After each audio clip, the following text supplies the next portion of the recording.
Itong BIDA program po ito, sir, nandun tayo sa demand reduction eh. No amount of identification po ng mga involved po sa drugs. Kasi hindi lang po talaga law enforcement side yung dapat nating tutukan eh. Classic example, sir, nahuli natin ang isang pusher, nahuli natin ang isang user, nag-plea bargaining yan. Naka-qualify siya sa plea bargaining, lalabas yan ng kulungan. Yes. Paglabas sa kulungan, wala tayong alternative livelihood.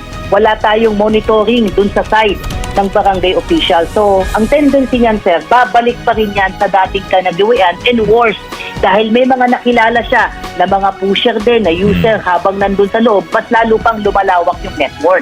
So, yun yung dapat nating tignan na sabi nga natin yung paano natin nilabanan yung insurgency na whole of nation approach. Dapat ganyan din po ang maging tugon natin pagdating sa kampanya natin against illegal drugs po.